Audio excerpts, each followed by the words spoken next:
नमस्कार। श्रीमती मोहरी देवी तापड़िया कन्या महाविद्यालय जसवंतगढ़ के इस यूट्यूब चैनल पर मैं प्रवक्ता हनुमान मल शर्मा आप सभी का हार्दिक स्वागत और अभिनंदन करता हूं। प्यारे विद्यार्थियों, बीए द्वितीय वर्ष के पाठ्यक्रम के अंतर्गत आपका प्रथम जो प्रश्न पत्र है ऋतुकालीन काव्य, जो आपका बीए द्वितीय वर्ष के पाठ्यक्रम में है ऋतुकालीन काव्य, जो आपका प्रथम प्रश्न पत्र है, उसमें हम कवि सेनापति जी को पढ़ रहे हैं। सेनापति जी के हमने पिछले वीडियो में नीति परक वर्णन हमने पढ़ा, उससे पहले हमने श्रृंगार के वर्णन पढ़े, उससे पहले हमने जो है आपके राम वंदना इत्यादि शीर्षक है ऋतु वर्णन है वो पढ़े। आज हम इनका जो है सेनापति जी का जो श्लेष वर्णन है, श्लेष वर्णन में प्यारे विद्यार्थियों थोड़ा कठिन काम है ये, क्योंकि ये सेनापति जी का सबसे प्रिय जो पद है रहा है, प्रिय जो छंद है या क्या नाम अलंकार है वो इनका रहा है। श्लेष में इन्होंने वर्णन किया है। तो श्लेष में प्यारे विद्यार्थियों भाव ये होता है कि इसमें पद तो एक होता है लेकिन उसके अर्थ दो तीन जो भी है अर्थ अलग अलग अर्थ निकलते हैं। तो यहाँ पर ये सेनापति जी की कविता का चमत्कार कह सकते हैं, उनकी चतुराई कह सकते हैं, क्योंकि ऋतुकाल के जो कवि थे इन्होंने अधिकतर ऋतुकाल के जो कवि जो दरबारी कवि थे इन्होंने अपने शब्दों के द्वारा अपने जो भाव कल्पना को इस प्रकार से शब्दों में पिरोया कि उससे चमत्कृत अर्थ है वो जो है व्यंजित होता था, जिससे जो जिनके वो दरबार में रहा करते थे वो राजा लोग उनसे बड़े प्रसन्न होते थे। तो ये अलग अलग उस समय के कवियों में एक तरह से होड़ थी, एक प्रतिस्पर्धा थी, यूं इस प्रकार से चमत्कारपूर्ण ढंग से काव्य की रचना करना। तो इस प्रकार से ऋतुकाल के कवि है वो ऐसे लक्षण ग्रंथों में लिखने में तो संस्कृत के जो आचार्य थे उनसे भी आगे चले गए थे। तो सेनापति कवि जी ने भी बहुत सुंदर वर्णन है वो किया। तो श्लेष इस वर्णन में जो है प्यारे विद्यार्थियों इस पद में जो है दो ऋतुओं का एक साथ वर्णन किया गया है। ये इनका चमत्कार है या इनकी लिखने की कलाकारी कह सकते हैं, इनकी कुशलता कह सकते हैं। तो ये बहुत थोड़ा सा कठिन भी है प्यारे विद्यार्थियों। इसमें परीक्षा में अगर आपको ये पद आए तो इस पद में आपको दो व्याख्याएं करनी पड़ेगी। पद एक रहेगा, व्याख्याएं दो होगी, अर्थात इसमें जो पहले जो ऋतु जो भी ऋतु इसमें जो ये पद है इसमें दो ऋतुओं का वर्णन है, एक में ग्रीष्म ऋतु का वर्णन है, दूसरा इसमें वर्षा ऋतु का वर्णन है। तो आपको परीक्षा में अलग अलग जो है ऋतुओं का वर्णन करना पड़ेगा, पहले ग्रीष्म ऋतु का वर्णन करके फिर आपको वर्षा ऋतु का वर्णन करना पड़ेगा। तो इस प्रकार से हम कह सकते हैं कि पद तो एक रहेगा, व्याख्याएं इसकी कितनी होगी, दो होगी। तो इस प्रकार से सेनापति जी का ये जो पद है बड़ा ही चमत्कारी जो वर्णन है उन्होंने किया अपने श्लेष के माध्यम से। श्लेष की प्राप्ति इसमें होती है, श्लिष्ट पदों की व्यंजना है इन्होंने की है। तो चलिए प्यारे विद्यार्थियों इस पद को हमें अब लेते हैं। जो है कवि सेनापति जी का श्लेष वर्णन शीर्षक से है तो आप लिख सकते हैं प्रस्तुत पद्यांश कवि सेनापति जी द्वारा रचित श्लेष वर्णन शीर्षक से अवतरित है या उद्धृत है। और इस पद में कवि सेनापति जी ने अपने श्लेष वर्णन के द्वारा गर्मी और वर्षा इन दोनों ऋतुओं का जो है एक साथ चमत्कार पूर्ण ढंग से वर्णन है वो किया गया है, यानी वर्षा और जो है ग्रीष्म ऋतु का। तो प्यारे विद्यार्थियों मैं कोशिश करता हूं कि इसमें आपको एक साथ दोनों चीज़ों को साथ में न लेकर के मैं एक एक का अर्थ आपको ले लेते हम, ठीक है। दोनों का वर्णन तो मैं यहाँ कर दूंगा, लेकिन ऊपर की साइड में जो है वर्णन वो आपका ग्रीष्म ऋतु का कर रहा हूँ और इस साइड में जो है वो वर्षा ऋतु का वर्णन होगा, ठीक है। तो थोड़ा सा आप इसको ठीक से देखेंगे समझेंगे। थोड़ा कठिन है क्योंकि दो पद एक साथ इसमें आपको व्याख्या करनी पड़ेगी, ठीक है। तो कोशिश करें हम इसकी ठीक से व्याख्या करने की, आपको आशा करता हूँ समझ में आएगी। देखिए पहले पद को पढ़ करके देख लेते हैं कि देखे चिति अंबरे जले हैं चारी ओर छोर तीन तरवर सब ही को रूप हर्यो है। महाजरे लागे ज्योति भादवा की होती चले जल दे पवन तन सेक मान्यो पर्यो है। कि दारुन तरनी तरे नदी सुख पावे सब सीरी गन छाह चाई बोई चित धर्यो है। देखो चतुराई सेनापति कविताई की जो ग्रीष्म विषम बरसा की सम कर्यो है। ग्रीष्म विषम बरसा की सम कर्यो है। तो अंत में सेनापति जी इसमें यही कहना चाहते हैं कि मैंने जो ये जो पद लिखा है श्लिष्ट जो वर्णन किया है उसमें मेरी चतुराई है कविता की चमत्कार है कि मैंने ग्रीष्म ऋतु में ही वर्षा का वर्णन कर दिया और वर्षा ऋतु में ग्रीष्म ऋतु का वर्णन है वो एक साथ कर दिया। तो ये पद की बात अंत में आएगी। ठीक है, तो हम इसकी कोशिश कर रहे हैं। पहले हम गर्मी को लेकर के देखते हैं। ग्रीष्म ऋतु का वर्णन मैं ऊपर वाली पंक्ति में कर रहा हूँ प्यारे विद्यार्थियों, ध्यान रखना। ये ऊपर वाली पंक्तियाँ हैं वो ग्रीष्म की है। ठीक है, यहाँ हम ग्रीष्म ग्रीष्म लिख देता हूँ ताकि आपको समझने में आसानी हो। ये ग्रीष्म,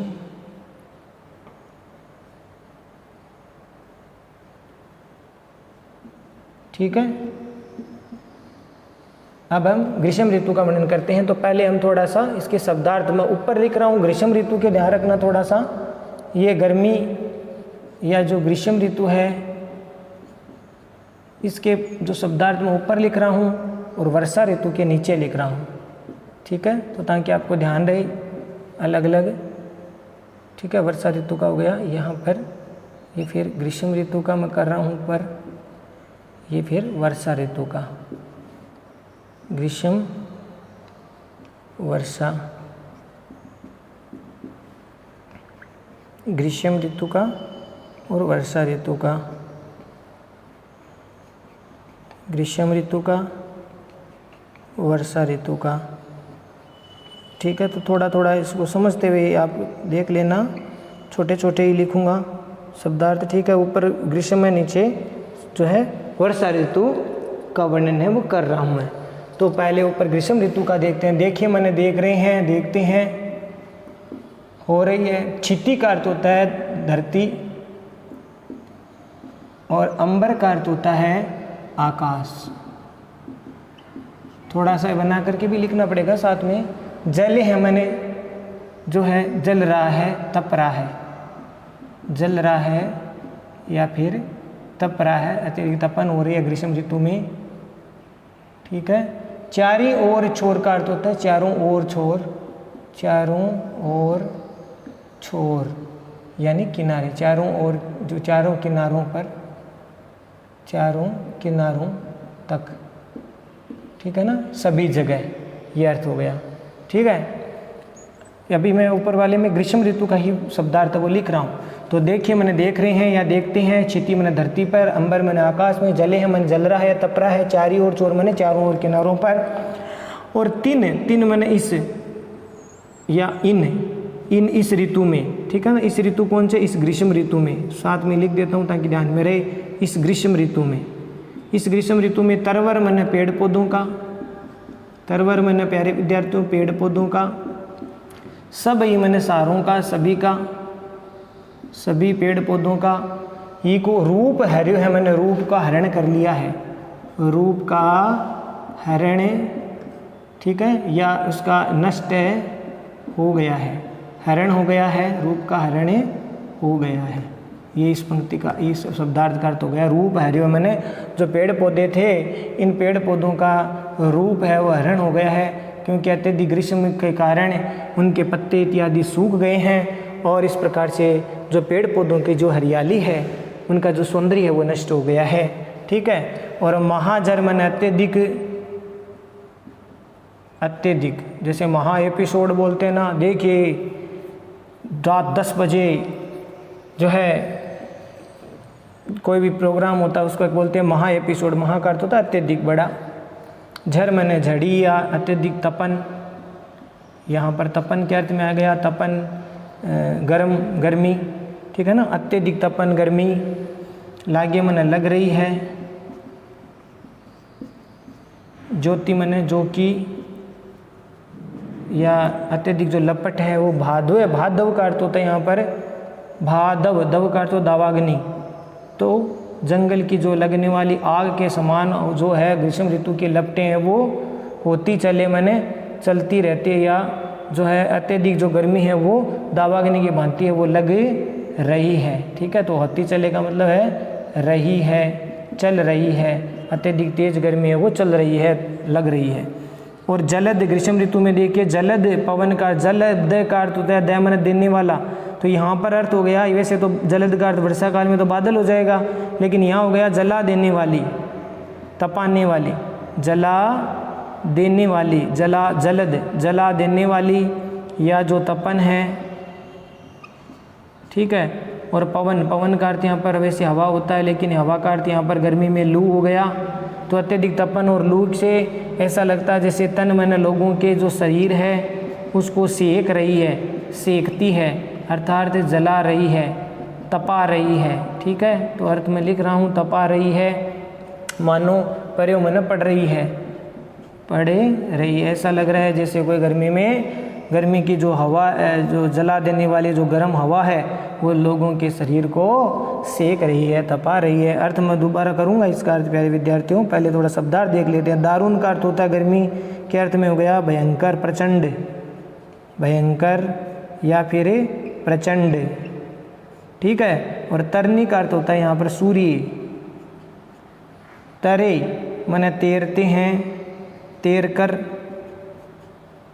नदी सुख पावे सब, नदी का सुख है वो प्राप्त करते हैं, शीतलता प्राप्त करने के लिए सुख प्राप्त करते हैं।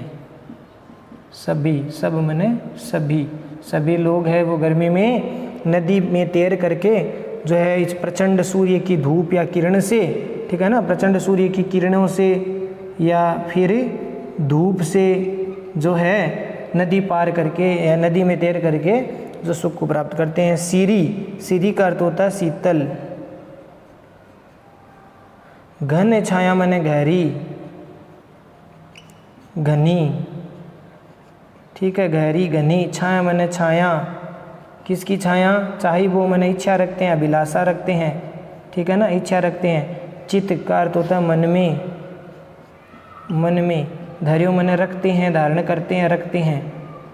कि सब लोग हैं वो गर्मी की ऋतु में पेड़ पौधों की जो घनी छाया है उसकी इच्छा रखते हैं। और देखो माने देखिए, सेनापति कवि कहते हैं कि देखिए, ये दोनों में एक ही अर्थ आ जाएगा, वर्षा और दोनों में। देखिए चतुराई, चतुराई माने चमत्कार जो है, चतुराई, चतुराई चमत्कार। सेनापति कवि कहते हैं कविताई की जू, माने जो मेरी कविताई की, जो की, जू का अर्थ हो गया जो की, जो है मेरी कविता है, कविता रचना या जो काव्य रचना है, ये दोनों में समान ही अर्थ आ जाएगा। गर्मी की जो है, ग्रीष्म का अर्थ हो गया गर्मी की ऋतु का वर्णन। ग्रीष्म का मतलब ग्रीष्म ऋतु का वर्णन है। विषम माने श्लिष्ट जो है, श्लिष्ट कह सकते हो, भिन्न कह सकते हो, ठीक है, अलग अलग कर दिया है। वर्षा समान, वर्षा ऋतु के समान, वर्षा ऋतु के सम का अर्थ होता है समान। प्यारे विद्यार्थियों आप जानते ही हैं, कर्यो माने करते हैं, कर दिया है, कर्यो है माने कर दिया है, ठीक है, तो ये आप अर्थ ले लेंगे। तो प्यारे विद्यार्थियों थोड़ा कठिन है, तो इस बार इसलिए मैं थोड़ा सा एक बार पुनः आपको इसको समझा रहा हूँ गर्मी के शब्दार्थों को। देखिए मैंने देखते हैं, गर्मी वाले ग्रीष्म ऋतु को देख रहे हैं। देखिए मैंने देखते हैं, चित्ती मने धरती, अंबर मने आकाश, जले है मने जल रहा है या तप रहा है, चारी ओर छोर मने चारों ओर किनारों तक, और तीन मैंने इस ग्रीष्म ऋतु में, तीन का अर्थ होता है इनको या इसको, तो इसको मतलब यहाँ पर इस ग्रीष्म ऋतु में जो है तरवर मने जो पेड़ पौधे हैं, सब मने सभी ही को, रूप हरियो मने रूप का हरण या जो क्षय हो गया है, नष्ट हो गया है, और महाझर का अर्थ होता है अत्यधिक, महामन अत्यधिक, झर का अर्थ हो गया तपन या आग, जो भी है झड़ी, जो आग की एक तरह से झर रही है, बहुत अत्यधिक लावा लपट जो भी है, तपन या जो लपट है वो लागे मने लग रही है, ज्योति मने जो कि भादव की होती चले मने दावाग्नि की भांति है वो हो रही है या लग रही है। बताएंगे वर्णन इसका, पहले आप शब्दार्थ को थोड़ा देख लीजिए ताकि आपको पूरा मेकअप हो जाएगा, इसका समझ में आ जाएगा।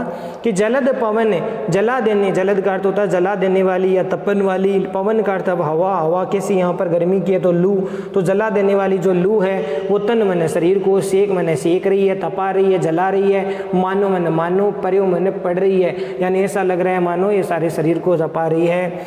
और दारुण मने भयंकर या प्रचंड, दारुण का अर्थ होता है प्यारे विद्यार्थियों भयंकर या प्रचंड, और तरनी का अर्थ होता है सूर्य, और तरे मने तैर करके, नदी मने नदी का, सुख पावे मने सुख को प्राप्त करते हैं, सब मने सभी, सीरी मने शीतल, घन का अर्थ होता है गहरी या घनी, छाया मने छाया, चाहे बोई मने इच्छा रखते हैं, चित्त मने मन में, रख धरियो मने रखते हैं, ठीक है, तो ये अर्थ हो गया इसका।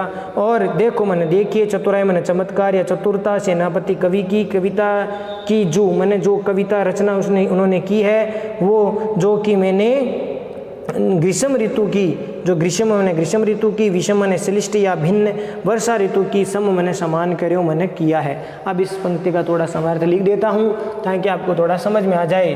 तो सेनापति कवि कहते हैं कि देखिए चारों धरती और आकाश में चारों ओर छोर पर गर्मी ग्रीष्म ऋतु के कारण, ठीक है ना, अत्यधिक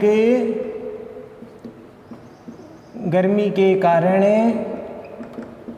धरती व आकाश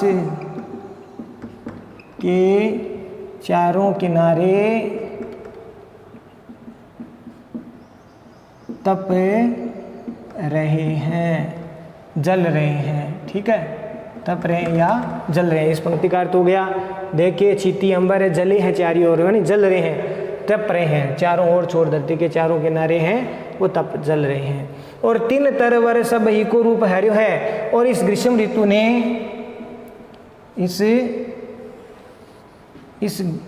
ग्रीष्म ऋतु ने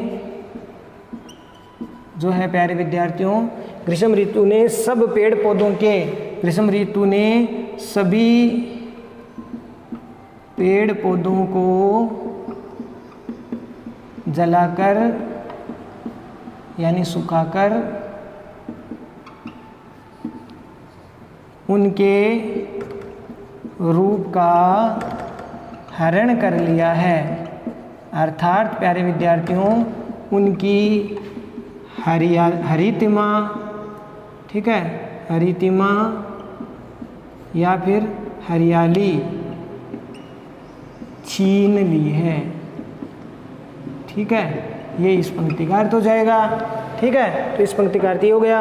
और फिर महाजर लागे ज्योति भादवा की होती चले, और अत्यधिक जो गर्मी है वो इस प्रकार से लग रही है जैसे कोई दावाग्नि की भांति है, वो तपन है वो हो रही है, ठीक है। इस ग्रीष्म ऋतु में अत्यधिक जो है तपन की लपट मानो दावाग्नि की भांति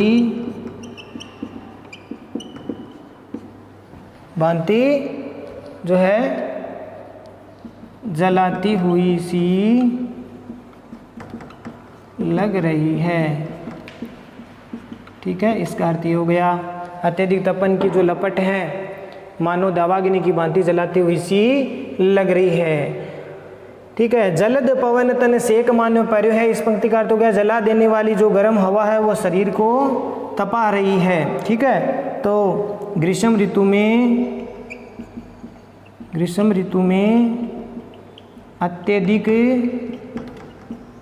अत्यधिक जला देने वाली या अत्यधिक तेज गर्म हवा यानी लू सभी लोगों के शरीर को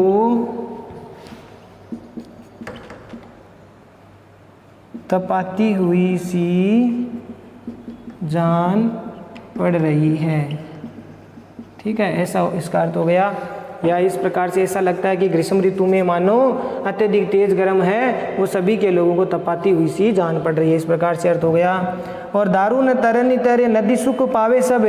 और इस प्रचंड सूर्य की धूप से बचने के लिए लोग नदी में जो है तैरते हैं और नदी का सुख है वो सुख को प्राप्त करते हैं। इस प्रचंड या जो भयंकर सूर्य की धूप या किरणों से बचने के लिए क्या करते हैं, लिए लोग नदी में तैर कर सुख प्राप्त करते हैं, अर्थात शीतलता प्राप्त करते हैं, ठीक है। इसका अर्थ हो गया। फिर सीरी घन छाय चाई बोई चित्त धर्यो है। सीरी घन छाय चाई बोई चित्त धर्यो का अर्थ क्या हो गया, सीरी मने शीतल, गहरी घनी छाया, चाई वो मने चित्त मन में है। लोग अपने मन में ग्रीष्म ऋतु की तपन से बचने के लिए क्या करते हैं? घन छाई बोई। तपन से बचने के लिए शीतल घनी पेड़ पौधों की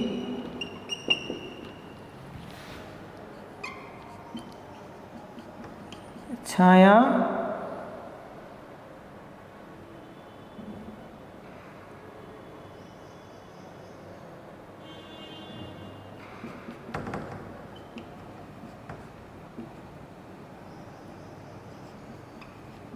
रहने की इच्छा करते हैं। तो प्यारे विद्यार्थियों, समझ में आया? लोग अपने मन में ग्रीष्म ऋतु की तपन से बचने के लिए क्या करते हैं? शीतल घनी पेड़ पौधों की छाया में रहने की इच्छा करते हैं। और अगली पंक्ति का अर्थ देखिए कि देखो चतुराई सेनापति कविताई की जो ग्रीष्म विषम वर्षा की समकर्य है। तो इस दोनों पंक्तियों का अर्थ हम एक साथ ही ले लेंगे इसमें, ठीक है? तो ये ग्रीष्म का ही इसमें अर्थ देख रहा हूँ मैं, यहाँ लिख रहा हूँ मैं प्यारे विद्यार्थियों कि इस प्रकार से सेनापति कवि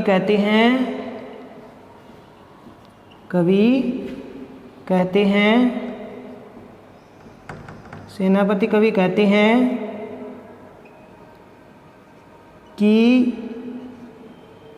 मेरी कविता रचना का चमत्कार या चतुराई देखिए, जो कि मैंने गर्मी यानी ग्रीष्म, ठीक है ना, गर्मी ऋतु का वर्णन भी श्लिष्ट पद में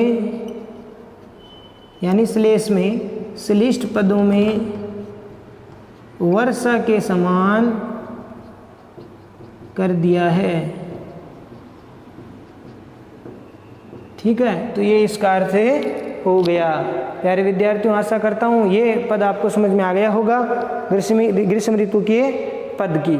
तो मैं एक बार आप इस ग्रीष्म ऋतु के पदों को या तो आप स्क्रीनशॉट ले लीजिए इसका, ठीक है? मैं इसको मिटाना पड़ेगा, फिर इसका गर्मी का वर्णन मैं इसमें करूँगा। तो प्यारे विद्यार्थियों, इसको आप 1 मिनट के लिए इसको स्क्रीनशॉट ले लीजिए, इसके अर्थ को देख लीजिए, शब्दार्थ देख लीजिए और इसका अर्थ लिख लीजिए। थोड़ा सा वीडियो लंबा बनेगा ये, ठीक है? तो 2 पद एक साथ आ जाएंगे, थोड़ा समझाने में टाइम लगेगा। तो चलिए विद्यार्थियों, अब चलते हैं इसी पद को लेकर के। अब हम वर्षा काल का वर्णन है वो करते हैं। ग्रीष्म ऋतु का वर्णन हमने कर लिया, अब वर्षा काल का वर्णन करते हैं। तो पहले थोड़ा शब्दार्थ को मैंने देख लेते हैं। यहाँ पर को देखिए का अर्थ होता है प्यारे विद्यार्थियों, देखिए। क्षिति मैंने धरती, वही है इसका अर्थ। अंबर मैंने आकाश, और जले का अर्थ हो गया जल ही जल है, जल ही जल हो गया है, यानी जल का वर्षण होता है, जल वर्षण हो रहा है, वर्षा हो रही है। इस कारण से चारों ओर, छोर का अर्थ हो गया चारों ओर, सभी ओर, चारों ओर, किनारों पर। और 3 महीने इस वर्षा ऋतु में, इस वर्षा ऋतु में। तरवर का अर्थ होता है पेड़ पौधे, पेड़ पौधों का, सब का क्या हो गया? सब मैंने सभी, सभी का क्या हो गया? रूप हर्यो है, मैंने सब का रूप, सौंदर्य हरण हो गया है, रूप का हरण हो गया है। ठीक है ना? अब देखिए आगे, महाजर्मन अत्यधिक वर्षा काल में, वर्षा काल का वर्णन हो रहा है यहाँ पर, सब जगह ध्यान रखना, वर्षा काल का हो रहा है यहाँ पर वर्णन। अब तो वर्षा काल में अत्यधिक झर मने झड़ी लगे, अत्यधिक वर्षा की क्या लग गई है? झड़ी, झरी मने झड़ी, लागे मने लग रही है, ज्योति मने जो कि, भाद्व का मतलब गया वहाँ गर्मी में, तो भाद्व का अर्थ हो गया दावाग्नि, और यहाँ पर अर्थ हो गया प्यारे विद्यार्थियों भाद्रपद, भाद्रपद महीना, भाद्रपद मास तक की होती चले मने चलती रहती है। या जो वर्षा ऋतु का जो क्रम है वो भादवा के चक्के चलती रहती है क्रम। जलद का अर्थ हो गया बादल, घनघोर, ठीक है ना, घनघोर बादल। और पवन का अर्थ हवा, तो यहाँ पर आंधी तूफान है, आंधी तूफान तेज हवा जो तन मन शरीर को जो है सिंचित करके, सेक का अर्थ हो गया सिंचित करके प्रताड़ित करते रहते हैं। सिंचित करके क्या करते रहते हैं, प्रताड़ित करते हैं, सताते रहते हैं। मानो मैंने पढ़े हो, मैंने मानो पढ़ रहा है, ऐसा लग रहा है, लग रहा है कि जैसे वो अत्यधिक घनघोर बादल और आंधी तूफान है वो लोगों के शरीर को सिंचित करते हुए उनको प्रताड़ित करते हैं, दुख देते हैं। और दारुण तरनी, दारुण मने जो है यहाँ पर कठिन, और दारुण का अर्थ काठ भी होता है, काष्ठ भी होता है यहाँ पर। तरनी का अर्थ नाव है, वहाँ पर तरनी का अर्थ नाव सूर्य था गर्मी में, यहाँ पर तरनी का अर्थ क्या हो गया प्यारे विद्यार्थियों, नाव।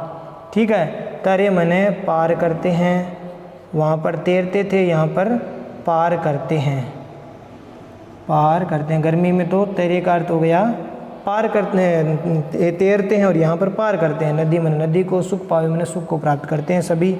और सीरी का अर्थ हो गया यहाँ पर जो है शीतल,